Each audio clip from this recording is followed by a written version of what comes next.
ये पूरा प्रदेश जानता है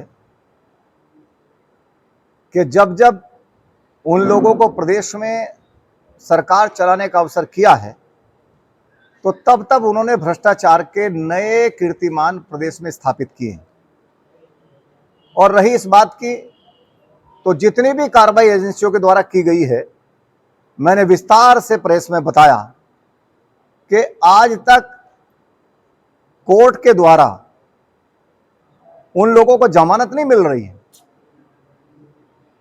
या तो जेल में है या उनमें से कुछ लोग बेल में हैं। जो बेल पर हैं उनके लिए भी और जो जेल में हैं उनके लिए भी, उन तमाम भ्रष्टाचारियों को बचाने के लिए ही इस घमंडिया गठबंधन की कवायद है। उसी से जुड़ता हुआ शिवपाल जी का बयान। प्रबुद्ध सम्मेलन को लेकर शिवपाल जी ने कहा कि ये जो है सरकारी तंत्र का गलत उपयोग किया जा रहा है। निश्चित रूप से मैं तो कहूंगा कि जब व्यक्ति हारता है या उसे अपनी हार दिखाई देती है तो सबसे पहले वो प्रशासन पर आरोप लगाना शुरू कर देता है। इसलिए आपने देखा होगा कि लगातार चाहे ईवीएम हो या अन्य सरकारी, लोकतंत्र में इनका विश्वास है ही नहीं। और इसलिए लोकतांत्रिक प्रक्रिया जितनी है, जनतांत्रिक प्रक्रिया जितनी है, देश की संवैधानिक प्रक्रिया जितनी है, उन सब पर ये समय समय पर सवाल खड़े करते रहते हैं। राणा जी, कल कांग्रेस पार्टी की प्रेस कॉन्फ्रेंस हुई, उसमें वो वॉशिंग मशीन लेके पहुंचते हैं और वॉशिंग मशीन की जो टी शर्ट डालते हैं उसमें बीजेपी की टी शर्ट डालते हैं और तो तमाम नेताओं के नाम होते हैं और उधर से क्लीन होके निकलती है। उनका एक तर्क है कि बीजेपी में शामिल होने के बाद जो नेता होता है वो पूरी तरीके से धुल जाता है। इसका जवाब भाजपा अभी तक नहीं दे पाई है। कांग्रेस पार्टी खुद ये समझ चुकी है क्या जनता ने उनको नकार दिया है, इसलिए तरह तरह के बिंदु ला करके वो जनता को गुमराह करने का काम करती है। और ये खुद मालूम है कांग्रेस को, और राज्य के चुनाव में भी नजदीक से उन्होंने देखा है, चाहे मध्य प्रदेश हो, चाहे राजस्थान हो, चाहे छत्तीसगढ़ हो, सब में कांग्रेस ने बहुत सारी भ्रांतियां फैलाने का काम किया था। लेकिन सबसे बड़ा प्रमाण पत्र है, सबसे बड़ा परसेप्शन है तो जनता का परसेप्शन है। और इस देश की जनता ये अच्छे से जानती है कि आदरणीय श्री नरेंद्र मोदी जी ने भ्रष्टाचारियों के खिलाफ बहुत मजबूती के साथ लड़ाई लड़ी। सर, मुख्तार अंसारी की जो मुख्तार अंसारी को कोर्ट ने जेल भेज दिया है, अरविंद केजरीवाल को कोर्ट ने जेल भेज दिया है न्यायिक हिरासत में।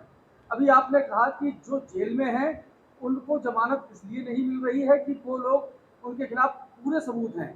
तो क्या ईडी ने अभी से ये मान लिया है कि अरविंद केजरीवाल दोषी हैं या कोर्ट ने उनको दोषी मान लिया है? वो कोर्ट के तहत प्रक्रिया है, उस पर मेरा बोलना उचित नहीं होगा, क्योंकि ईडी और कोर्ट, ईडी ने पूरे सबूतों के साथ अपनी बात कोर्ट में रखी है और कोर्ट ने रिमांड दिया है, तो ये विषय अंडर ट्रायल है। सर, मुख्तार अंसारी की जो मृत्यु हुई है उसके बाद तमाम पार्टियों के नेता वहां जा रहे हैं और आज ओवैसी गए हैं वहाँ पर, और उन्होंने भाजपा पे काफ़ी आरोप लगाए हैं कि हत्या हुई है, जहर दिया गया है। तो क्या कहेंगे उस पर? एक जिन्हें भी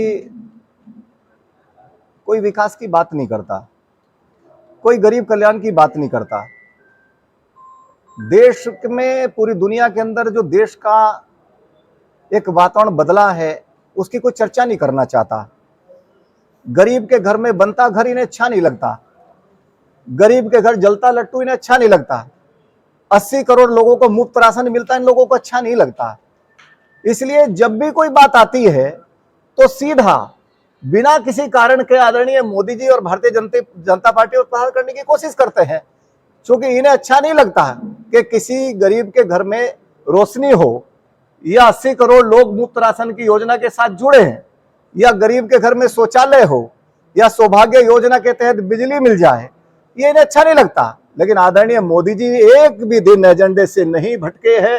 सबका साथ, सबका विकास, गरीब कल्याण, और जिस तरह उन्होंने पूरे देश को विकास के साथ जोड़ा है, ये केवल भारत की जनता नहीं, पूरी दुनिया में आज नरेंद्र मोदी जी अपनी योजनाओं के कारण, अपनी समदृष्टि के कारण आज दुनिया में यदि सबसे लोकप्रिय कोई नेता है तो आदरणीय नरेंद्र मोदी जी। मंत्री और हैं सौरभ भारद्वाज और आपसी, ये जो विजय नायर नाम का जो व्यक्ति था, ये सीधा उनको रिपोर्ट करता था।